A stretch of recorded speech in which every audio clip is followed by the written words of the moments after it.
Hello, everyone. Today we'll talk about Aristotle's Nicomachean Ethics, Book 3. So let us begin. In this book, Aristotle talks about voluntary actions, actions that ground responsibility.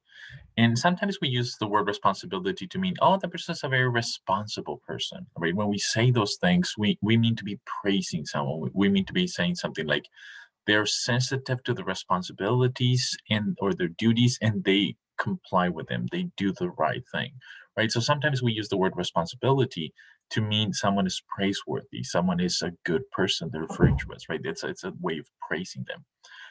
That's not quite what I'm talking about here. That's not quite what Aristotle's talking about.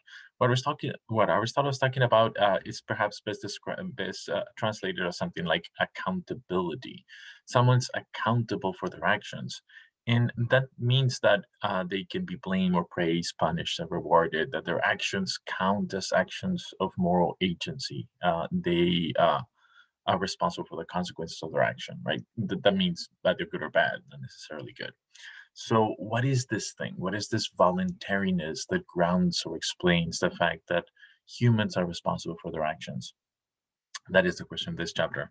In the contrast is with something like an animal. If you see a lion pursuing a prey and then the lion catches it and eats it, to accuse the lion of cruelty, to accuse the lion of insensibility of the life of another being, is just to misapply categories, right? Lions are not the kinds of beings that are moral agents.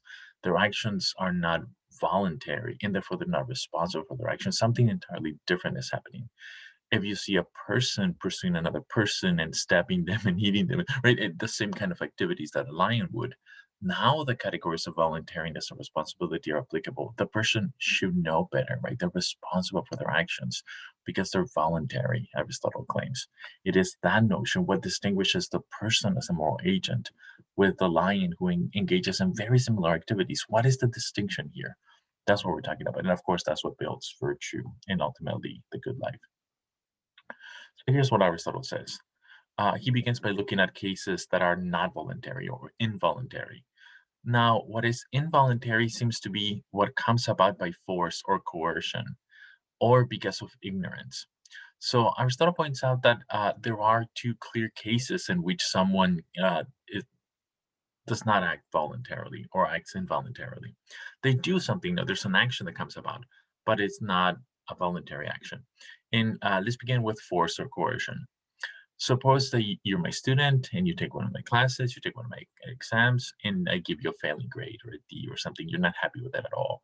You see me one time walking by and I'm walking next to a puddle of mud, and you think, oh, a moment for vengeance. So you approach me and push me into into the puddle. Now I would justifiably look at you and say something like, "Hey, what's up with that? You did that willingly. You did that voluntarily. You're responsible for that, right? I can hold you accountable. I can try to blame you, perhaps even seek some kind of a punishment for you for your behavior." And all of that perhaps seems justifiable. But suppose the case is slightly different. Suppose that it is not you who took my class and got a failing grade, but rather a friend of yours took my class and had a failing grade. So I'm walking next to a uh, uh, mud puddle. And as I'm walking, your friend pushes you. And because your friend pushed you, you end up pushing me into the puddle. Now, if I were to reply to you and say something like, "Hey, you pushed me voluntarily," and I start reacting the same way that I did in my previous example, you have a perfectly good excuse, right? You can say something like, "Hey, no, no, no, you misunderstand. I did push you into the muddle, into the mud puddle, but I was coerced. I was forced. There's this something external to myself, namely my friend, who pushed me, and I couldn't but push you into the muddle and into the mud puddle." So I am not responsible, accountable for that action. It was not a voluntary action. And Aristotle's pointing out, yeah, that's a perfectly good response. If that's exactly what happened, you are not responsible for your action, not accountable. You're not blameworthy for your action or punishable. Why? Because the action you did take, did make, namely pushing me into the mud puddle, was caused by something external to you. You were forced. And here's how kind of he describes that. What is forced, or what is coerced, is what has an external starting point or principle or cause. That is the sort of starting point where the agent, in this case you, or the thing being affected, contributes nothing. You didn't initiate the series of causes. You didn't initiate what led me falling into the puddle. You were just part of the link that were kind of forced to by something external to you, namely your friend. So you were forced or coerced into this, and therefore you're not uh, engaged in a voluntary action. Therefore, you're not responsible. So that's the first thing. The second one is ignorance. Going back to the first sentence, one is not voluntarily doing something when one does it without knowledge, when one is ignorant. Knowledge is required for voluntary action. So let's consider another case. Suppose that there's this person you have a crush on, you think the person is very cute, and you approach them, you ask them on a date, and then you go on a date, and you're going on a date with this person. Suppose that unbeknownst to you, this person is prone to, domestic violence. When the person gets comfortable with someone, they move in and they start, beating their partners. So here's something we can say justifiably about you. You voluntarily chose to go on a date with someone that you found attractive, right? You knew that that person was something you found attractive, and you chose to go on a date with that person. But here's something else you did. You chose to go on a date with a person who's prone to domestic violence, and you did do that, right? But you not did not really voluntarily or willingly did that. Why? Because you didn't know. You did not know that that person was prone to those things. So there's a real sense in which you did not willingly assented to the act of going on a date with someone who's prone to domestic violence. The ignorance that was, there in a way undermines your willingness to do that. And in some sense, your responsibility, right? We should not think of you as someone who's, willing to, punish themselves by going on dates with people that might beat them. Why? Because you didn't do that, right? The ignorance kind of takes away the voluntariness of your action. And that's what Aristotle is pointing out. Ignorance or lack of knowledge becomes an obstacle for the use of voluntary or willingness in actions. If you act from ignorance, you're not really voluntarily acting. And in a deep sense, you're not really acting responsibly in a way that you can be held accountable. You're not really in control of your actions. You're not master of your destiny. Something else is in the way. Here's another observation that Aristotle makes. Someone were to say that pleasant things or noble things force us, like we do everything we do because we think it is good for us.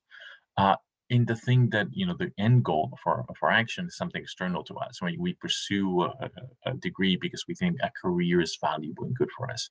And now the career is something is external to you, right? It's something in the future, something that it depends on other things other than yourself. You might think, hey, to be voluntary is for me to be the starting point of the action, and anything that is external to it that is driving my action makes it a voluntary. And Aristotle thinks, well, in general, that's the case. But when we're talking about the goodness of the object of choice, it is a mistake to call your action involuntary if you're just driven by the attraction of the goodness, right? If you find a particular career path to be attractive, to be, something that conducive to your happiness, that kind of external attraction does not undermine the voluntariness of your action.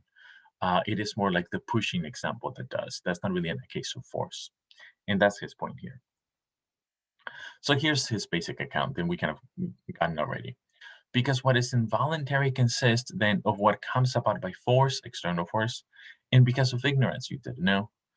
What is voluntary, now the things for which you're responsible, would seem to be what has its starting point or cause or origin or principle in the agent himself. You are the source of the action. You are the ultimate explanation for why things come about. When the agent knows the particulars in which the action lies. So, two conditions for your actions to be voluntary and thereby for you to be accountable or responsible for them.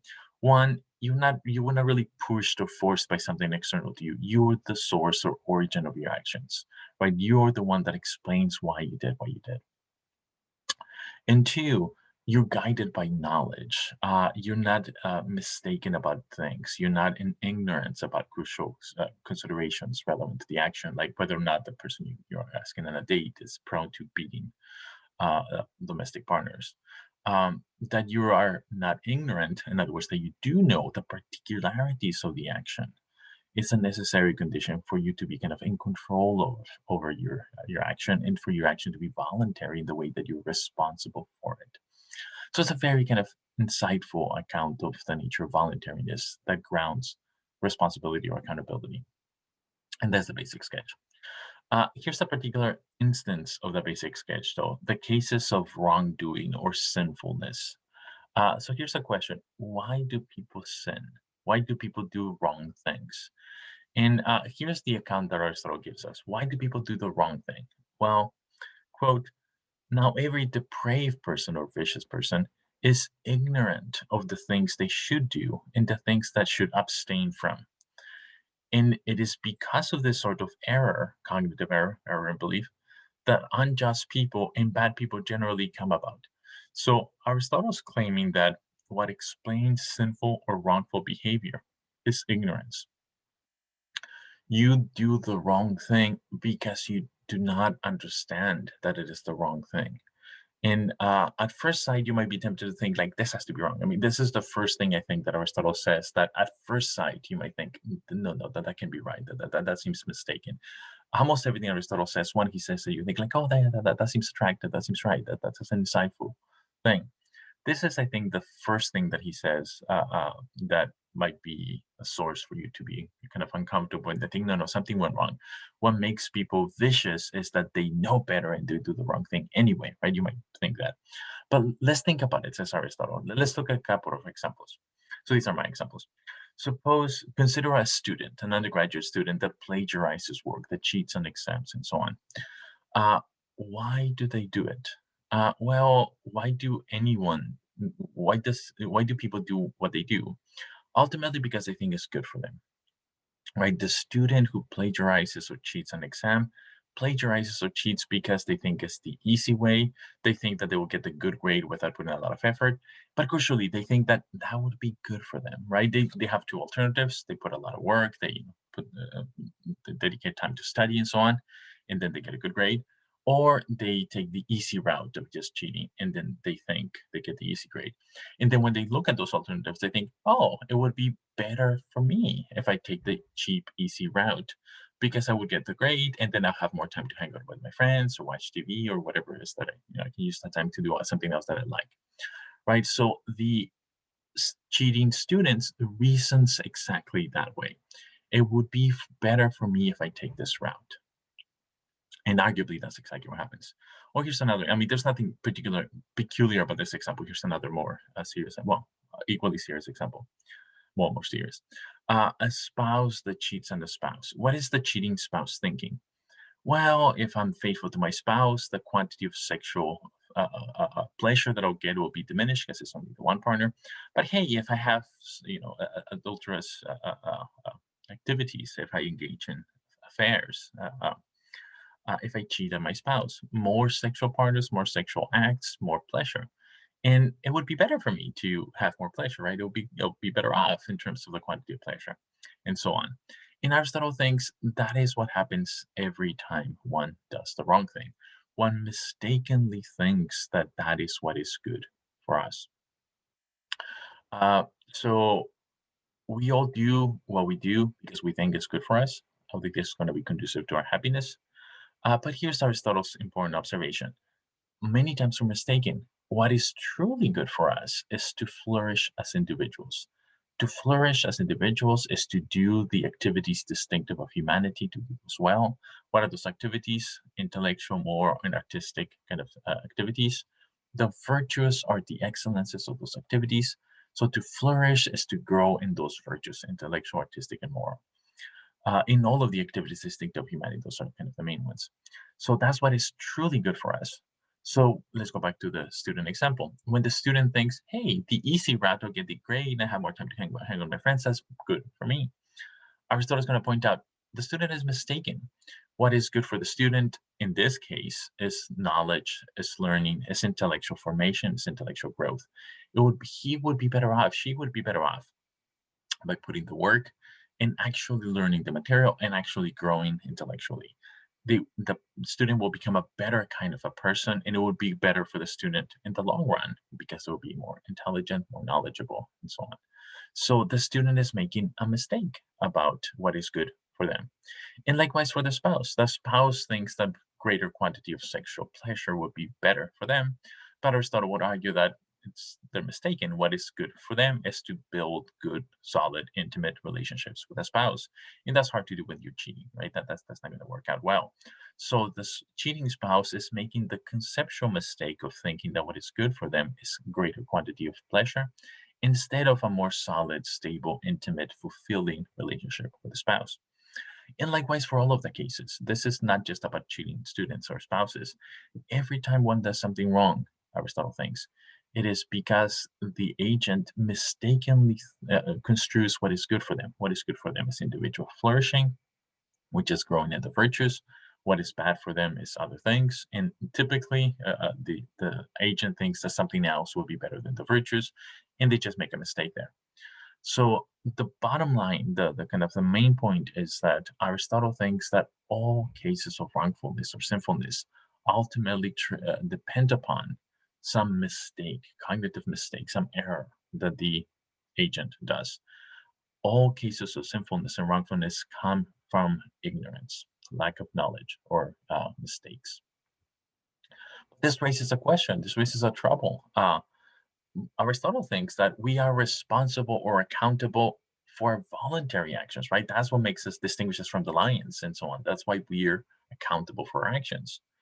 And he also insists that ignorance and coercion undermine voluntariness, right? Undermine the responsibility for our actions. And thereby they also undermine responsibility and accountability. So when you go on a date voluntarily with a person who, is prone to beat partners, domestic violence, we shouldn't be holding you responsible for going on a date because you didn't know, right? The ignorance undermines your responsibility for entering that kind of toxic relationship. We should advise you to exit as soon as you can, but we shouldn't really be holding you responsible or accountable for that. Why not? Because you acted on a mistake. But it seems that this generalizes to anything, anytime one does anything wrong. One only does something wrong because one makes a mistake. One is acting from ignorance, claims Aristotle. So this raises the deep question: is punishment and blame, are these activities ever justifiable? If one only does the wrong thing because one is in error about what is good for us, then it seems that the right response to someone who does the wrong thing is not to punish them and blame them, but rather to educate them, to show them what is actually good for them, to teach them in the ways of knowledge, of growth, and of seeking happiness, true happiness. In Aristotle, Plato are going to say, yeah, that's what we should be doing.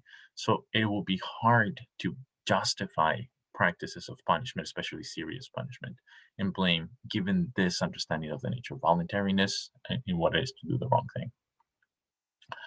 So the final thing I want to talk about Aristotle is his distinction between voluntariness and choice, and the way in which they build into his conception of self-control.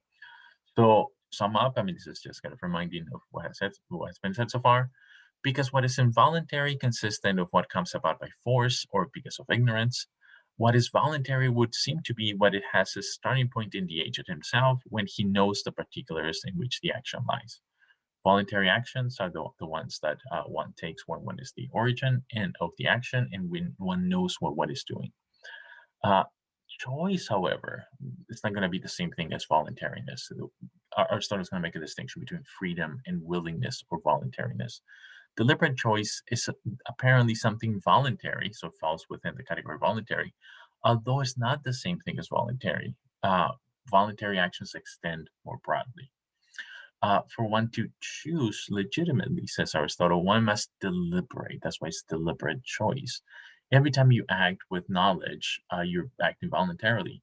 But if you don't actually stop and think about actually deliberate, consider the alternatives, assess the relative goodness, and so on, if you don't do the process of deliberation and come to a conclusion, oh, I should do this instead of that, and then make a choice on the basis of your judgment about what is best, if you don't do all of that, your action is at best voluntary, but not actually free in a robust sense. It's not a choice in the robust sense. Choices are the results of deliberation, which it's a higher bar than merely acting with knowledge, voluntariness.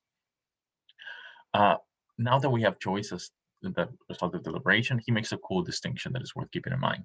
And that is between the person who has self-control versus the person who lacks self-control.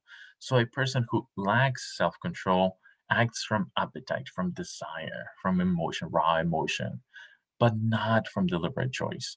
What makes someone have the character trait of lacking self-control is that they don't uh, take control over their actions. They don't choose on the basis of the reason. The reason is not in control over their actions. Rather, the desires are in control at the moment. They like self-control. They just do what they feel at the moment without thinking about it. That's not very conducive to virtue and therefore not happiness. The contrast with that is the person who has self-control, and this is the reverse. It's the person in which reason reigns. I mean, they think, they deliberate, they understand, they act on the basis of their understanding, but they do not act on the basis of appetite or desire. So this person is much better off because they are making the right decisions and they are, bringing about their happiness and so on. But their desires are still not in alignment with their reason. So they don't want to say cheat. So go back to the cheating student example. They really want to cheat. They want the easy route. Like, they feel like, yeah, no, just take that. They think about it. However, they deliberate and they realize that's not good for me. In the long run, good for me is, being a good student, intellectual development and learning. That's the good stuff. So they do not cheat. They put the work, they put the effort, but they don't really want to. Right? There's this misalignment between the desires and the reason. They would be be self-controlled if the reason reigns over the passions, and that's much better off. The end goal, the final objective of of character formation would be the fully virtuous agent in which now the appetites and desires are in alignment, right? So that self-controlled person is one step before the fully virtuous agent. The fully virtuous agent, the desires are in alignment with. When reason says, hey, intellectual formation is good, cheating is bad, so we should do the work, the desires say, yay, let's do that, right? So the emotions, the desires are in alignment with reason. That's the fully virtuous agent. Self-control person is not quite there. So quote, for it is by deliberate choosing good things or bad things that we are people of a certain sort, not by believing them. So this is a very important insight. It is by choices, by exercises of our freedom that we form our characters, not simply by believing things, not by having this kind of cold, detached belief. And this is true for anything that matters. But let's take Christianity for as an example. One is not truly a Christian, say, if we only believe in a cold, detached way, like we say things like that are Christian. If someone asks us, like, we're Christian, we say yes. But crucially, that belief makes no actual impact in the way we live our lives. If it doesn't make its way into our choices and the way in which we structure our lives, the way we do in the world, the way we see in other people, the way we treat other people, if it doesn't get to that level of our personality, it's not going to change our character and it's not going to make us the persons that we are. It is our choices that define us. So Aristotle would say the sort of person you are depends not on what you say you believe, but what you do with your life, the choices you drive. So if you don't do anything that the gospels command you to do, then a Christian, you're not really a Christian. You just say you're a Christian. And again, there's nothing peculiar about Christianity. It's about anything that matters. Think about equality. If you say, I don't like, racism is bad, we're all equal. But you just say that and that doesn't affect your actual actions. You never do anything to oppose, racism. Uh, you don't really stand for equality. You just say you do, but your character is not one in which that is the case. The kind of person you are is the one that is built by your choices, not merely what you believe in a detached way from your actual actions. Okay, let's end here. I will see you next time. Bye.